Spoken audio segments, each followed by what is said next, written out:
recap. So we have masseter. The masseter is the first strongest muscle that is used for mastication, has superficial and has deep. And it originates, the first one, the superficial, from the maxillary process of the zygomatic bone, inserts into the ramus and the angle of the mandible.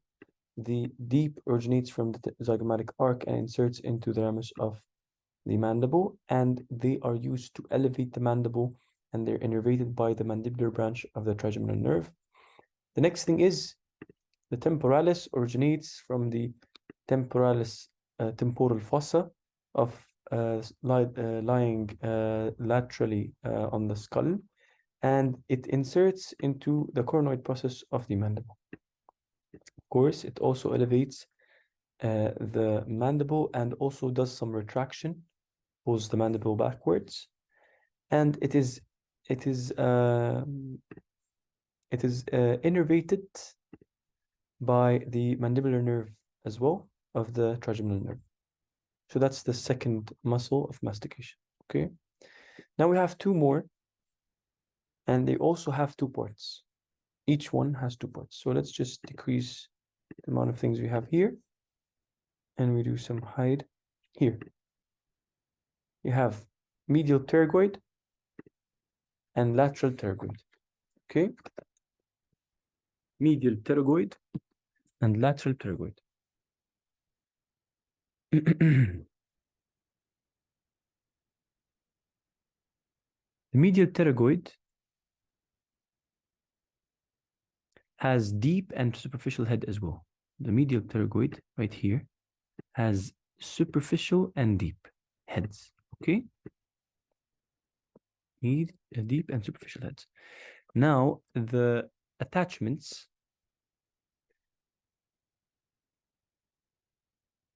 The superficial head originates from the maxillary tuberosity and the pyramidal process of palatine bone. The attachments of the superficial head, it originates from the maxillary tuberosity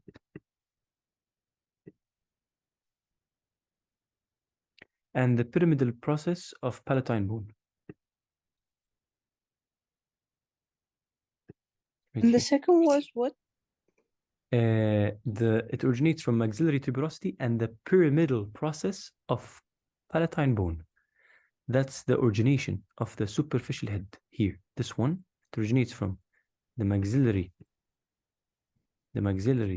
tuberosity and pyramidal process of palatine bone. Okay. The deep. Now we are mentioning the origination because both of them, they insert into the same place. The deep, it originates from medial aspect. It originates. Now you have to just concentrate. Medial aspect, see? So that's the lateral pterygoid plate here of sphenoid. So it originates from the medial aspect of lateral pterygoid plate of sphenoid. So the deep originates from the medial aspect of lateral pterygoid plate of sphenoid.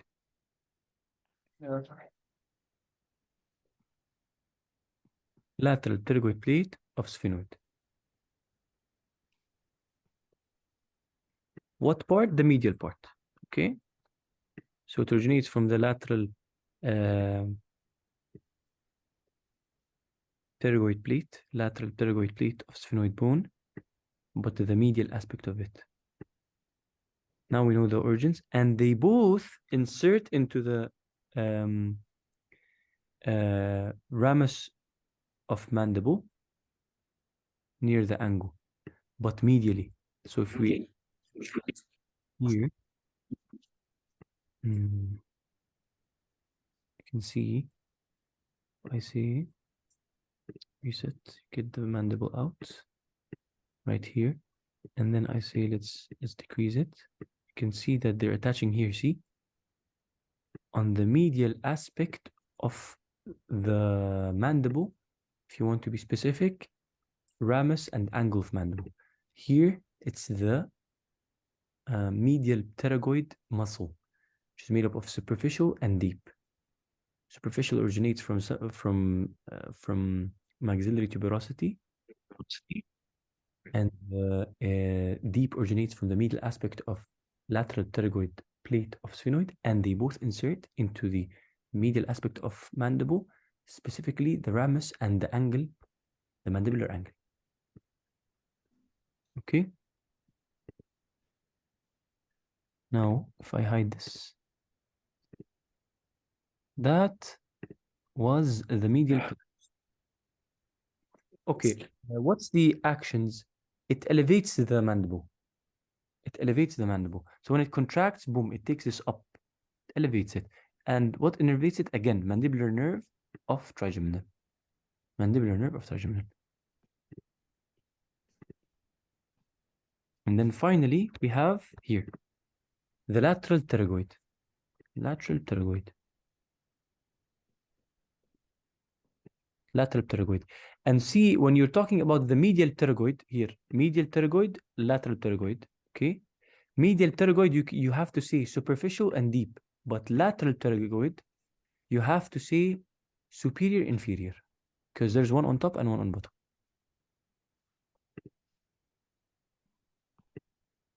Okay, superior, inferior.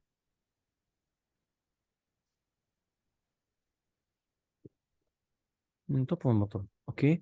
Now the lateral pterygoid. Okay. It originates from greater wing of sphenoid. Okay. That I'm talking about superior or inferior or both? the superior head. It originates from the greater wing of sphenoid. Here. Originates from here, greater wing of sphenoid. The lateral originates from lateral pterygoid plate of sphenoid. See, so greater wing right here in this region, and then you have this the lateral plate. So it originates from the lateral plate of lateral pterygoid plate of sphenoid.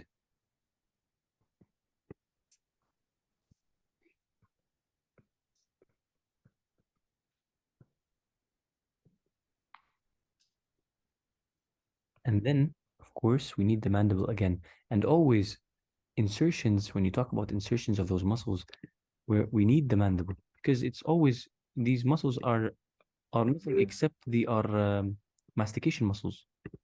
So look, and you can see they insert into the neck of mandible right here. Okay.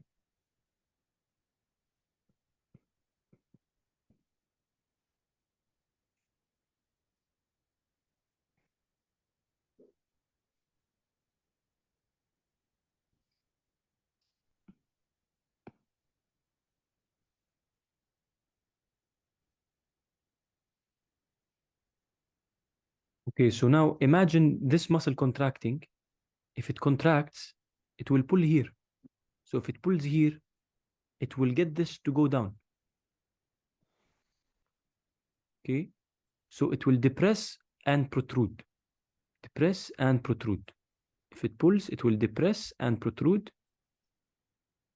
And it's innervated by mandibular nerve of trigeminal. Mandibular nerve of trigeminal. Okay.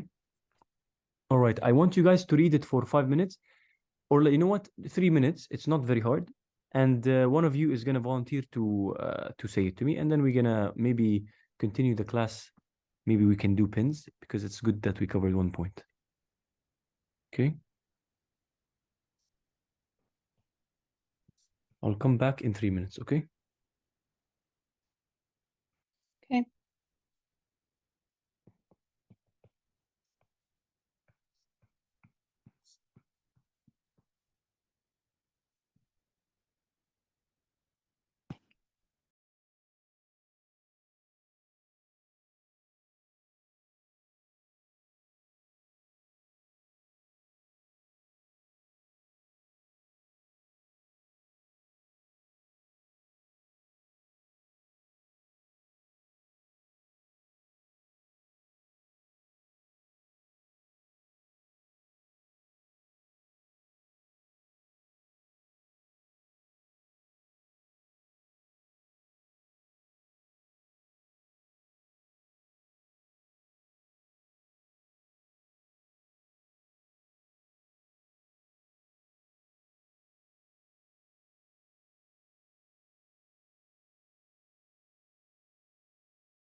I have a question.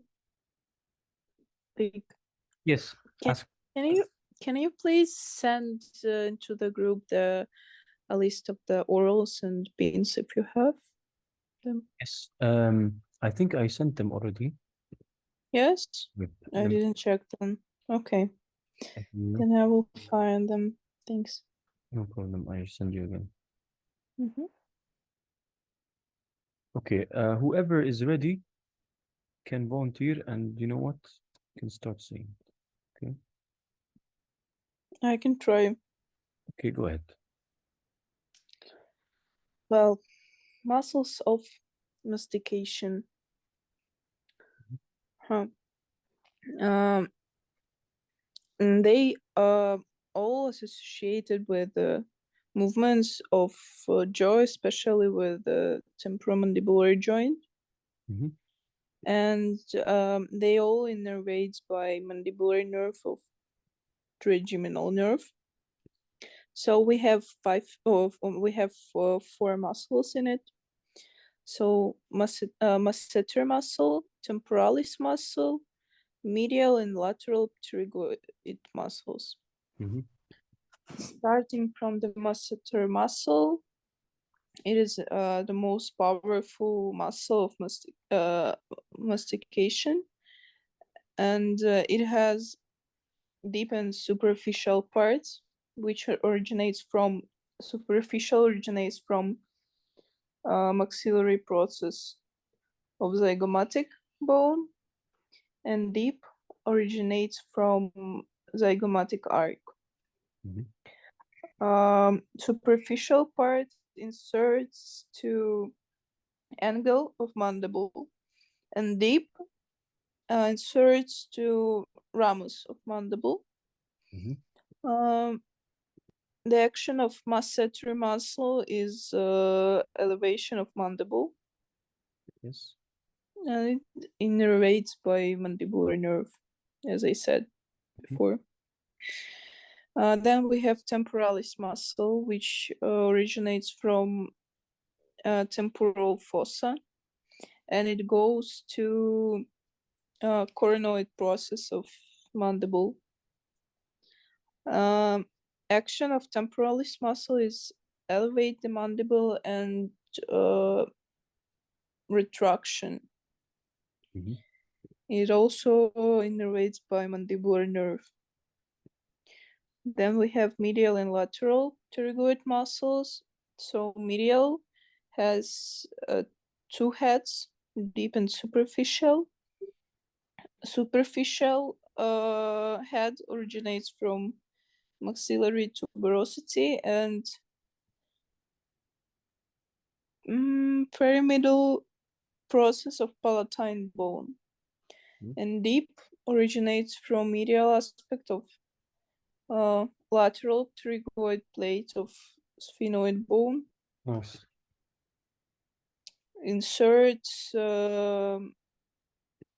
both of the heads inserts to ramus and angle of mandible medially.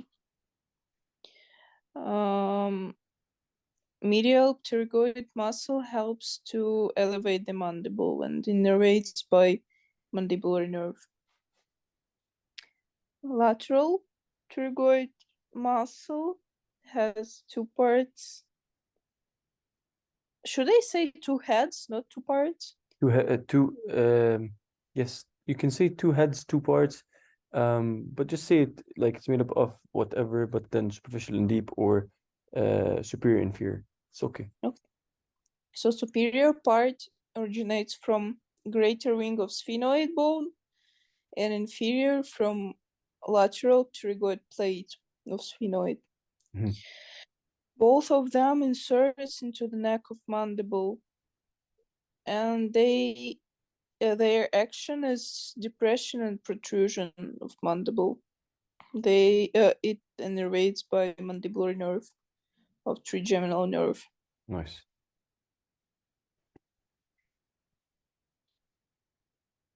Okay, okay, okay. So how do you feel about this point? Easy? Yeah, we just need to learn Yes, so this is how you tackle a point. Like any point in this DR1 is okay. It's not hard, but even when you get to the nerves and muscles, nerves and arteries, you will think that it might be hard. But trust me, when you study it and then you understand the nerves, it's just a matter of fact of creating a speech and mentioning the branches. Okay? So don't worry about it. It'll be fine, step by step. Okay, so now I want you guys to just focus a little with me to do those pins because I believe that the pins I chose right now are a head start of the most important things that you have to really know because they love to annoy students with the muscles of the forearm. The muscles of the forearm. These are the muscles of the arm. These are the muscles of the forearm. And what those are is just when you are learning it, especially in the oral. Now, if you learn it in the pins, it's cool and you're halfway done. But if you learn it in the oral, you will learn superficial, middle layer, and then deep layer here. And you will see them separated as we go or as you study them. But for now, try your best. I don't know if you even like know anything, but this region is going to be a little bit annoying for you because I know for a fact that they will not only test you on models or on pictures, but what they will do is actually make you get tested on real specimens for pins for this one especially. And before we start, I will show you. I don't know if you see my screen. Let's see here. Okay, I will show you, for example, how I studied the real specimens. So I will say forearm muscles, real. Okay, let's see. I hope I can find the video. Ah, this is the one. That's the one. So I will take this and I will post it on our group because you have to really know this. And I would appreciate it if you learn this very quickly now, يعني, so that it's a matter of revision in the future. I don't know, maybe this one is also good. These videos were rare. Yes, they were really rare to find, and thank God now more people are doing it. It's good for you. Here. It's very important for you to know not only pins, but you are able to name them on real specimens, okay? So where is it? Previous one. Yes, no, here. Okay, just give me a second. Flexor compartment muscles of forearm. See? Flexor compartment having total 8 muscles. Out of 8 muscles, there are 5 superficial muscles and 3 deep muscles. See, I told you. So that they differentiate it into superficial and deep. But in our university, I think they also want you to name some more in the middle layer or stuff like that. But you will know when you study the oral. However, let's dive into it. It's good now that you have the videos. Maybe you can look at them later. But I really need you to get familiar with the real specimens. And if you have time, you can actually go to the DR1 room and study the muscles. Like first, you know the pins of the models like this. Then you go to the dissection room 1 and actually study real specimens and know exactly how the muscles are situated so that it's not confusing for you in the real exam. Please do that because your pins this time are going to be real specimens and especially for this part of the body. I guarantee you 100%. Okay, first pin. I need you to name for me this muscle. So, We cannot see. We can see only your YouTube. Okay, perfect. Just give me a second.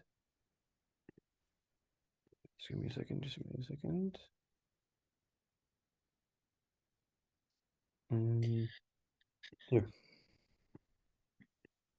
There. Do you see it now? Yes. Okay. Here.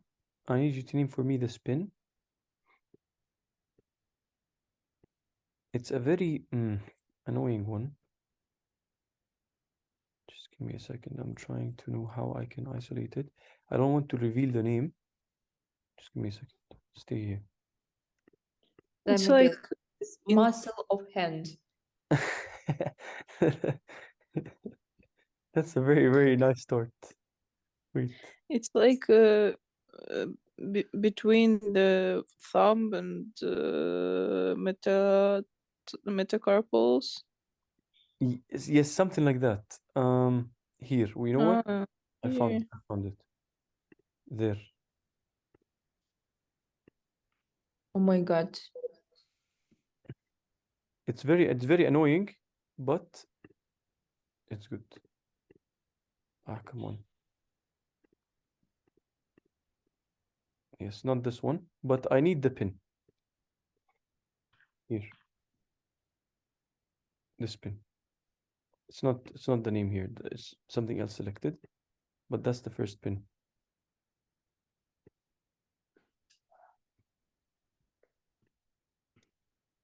Has How some, many pins will we have today? I think I'm not sure, but I chose a lot. Maybe somewhere around 15. Okay. Oh, Yes. So here, I don't know if it's really clear, but as a hint, which Marina said, actually, it's between the thumb and one of the metacarpals. Try your best. It's a hard one, actually.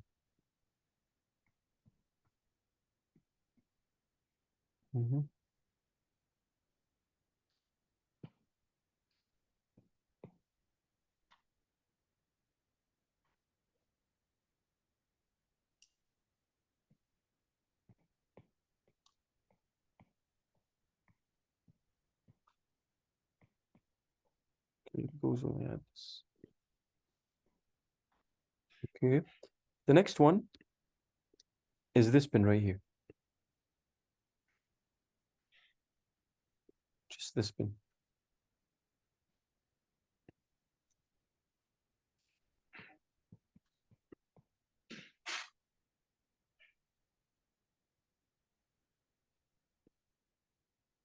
This pin.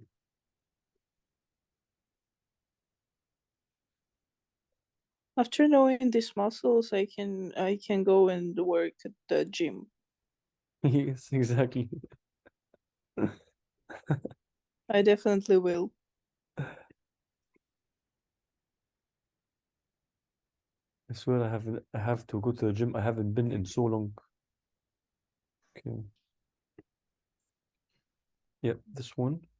And then the third one, I need you to name me this pin right here. Try your best. Can I ask you for a hint? Like, is it the same name as we have in in the carpal bones?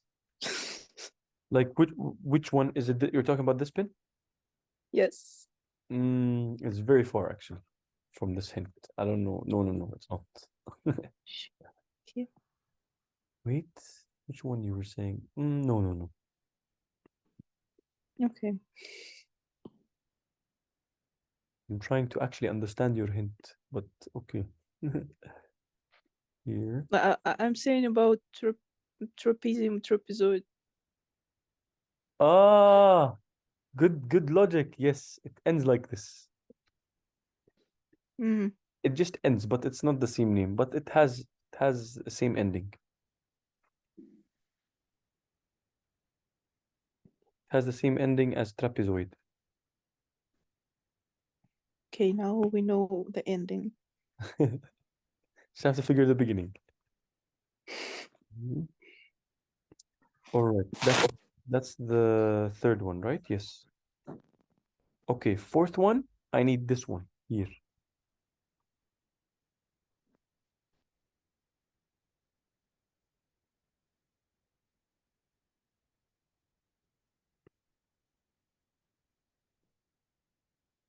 Fourth, right here.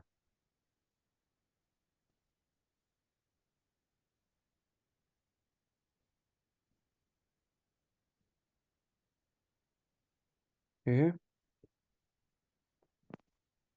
Fifth one, the fifth, number 5. I swear I love annoying students with this. Here, this muscle. That's number 5.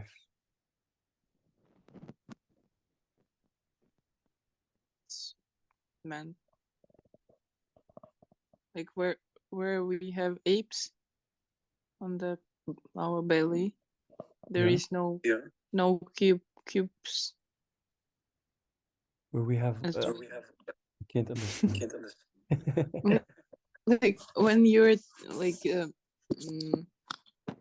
when you workouts on your belly, Yes.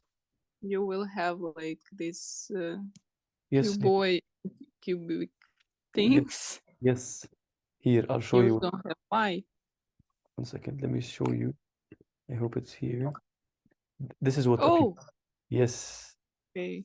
Yes. Rectus abdominis. And if it really grows really hard, if you work really hard, then it will appear. And it will only appear if you remove the fats here. Like Yeah. so much fats in this region, they cover them. And that's why people actually go on a very low fat diet. And sometimes they become very, like you can see, there's a very tiny skin layer.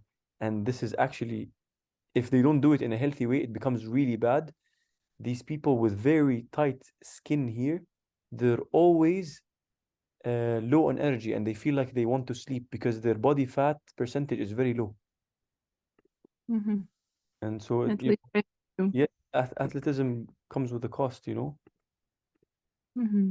Okay, so here, okay, yeah, sorry, here, this one, okay? The next one, and see, this is very good for you because now you're learning this and hopefully you can make sense out of it next time. It makes so much sense as you learn it. So this one, then the next one is this. Next one is this.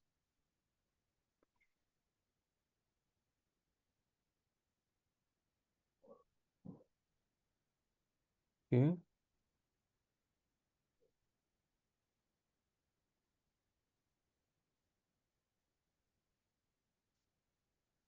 That's number 6. Number 7 in this one.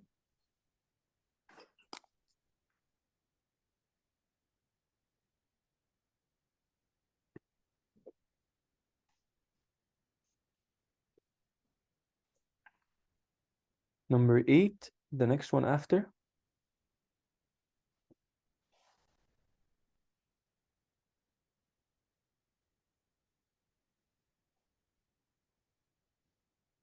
Number 9 here.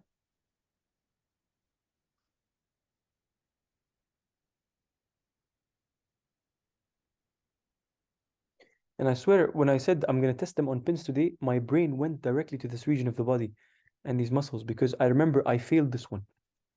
This was the time I really failed my practicals. We had practicals and we had to name them in front of the teacher, all of them. And practicals was a bit different than pins and orals, but I had to name everything, the superficial layer, middle, and deep, and I didn't know them, especially on real specimen. But yes, here, it's the next one. It's number 10. Number 11, and here where he actually caught me. Here, 11, there's no hints given, but there's two muscles this is how I failed. Here, he told me, what's this muscle? Like this randomly. That's number 11, okay? What's this muscle? And then I was like, I said the name. And then he went in, I was right, but he confused me. You know what he did? He's like, okay, are you sure? And he went in and he pointed at those two. Is it this or this? So that's number 12, by the way. 12th muscle. So 11, 12. So 11, which is this one, it extends around number 12 on the fingers. And this is 12. So what's the point of 11? 11 only helps you close your hand. Here, 11 only helps you close your hand. 12 helps you bend the fingers. And so let's say you hold your index finger straight and I'm like straight up, like you just hold it and you bend it, close it, get it like form a fist shape. Okay. This is the one that helps you. But if you want to bend the tip, okay, this is good for you. The distal phalanx of your finger, the distal phalanx of your finger, if you want to bend it without bending the whole finger, what works is this. Imagine you're bending the distal phalanx, trying to bend it alone. This one works. This is number 12. And why are those muscles important for the orthopedic surgeon? When someone comes with an injury of the hand, the orthopedic surgeon asks him to bend to try and close his hand. Successful, good. Superficial. Oh fuck! I said the name. The muscle works. The other one, he tries to test if you can bend the tip of your finger. That's when he knows that the other one works. Okay, let's revise now. Let's revise. Here, number 1. Adductor pollicis oblique. Adductor pollicis oblique. And when you hear pollicis, it's always related to the thumb. Always. Pollicis to the thumb. Holosis to the big toe. Pollicis thumb. Okay, that's number 1. Adductor pollicis oblique. Adductor, right? Adds to the body. So it's pulling the thumb towards the hand, inside, medially. Pollicis thumb. Oblique because it's situated obliquely. Here, oblique.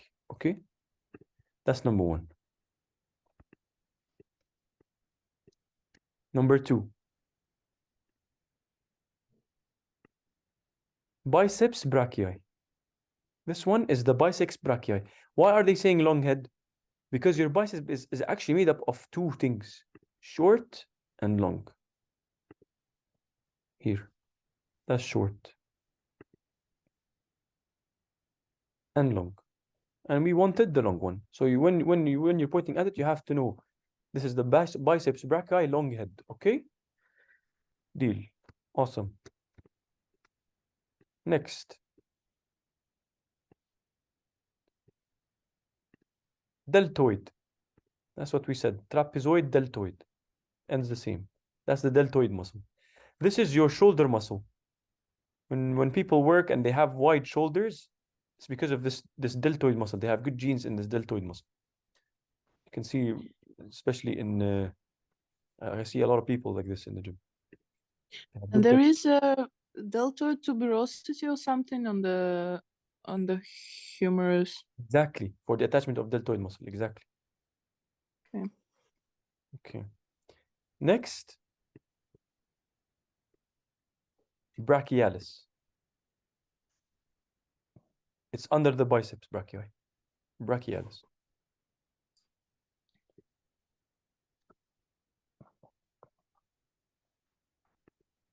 It's number 4. Yes. Number 5. Brachioradialis. And I'm gonna leave this this part of the hand, of the arm, just for the next meeting because we have 10 minutes left. We have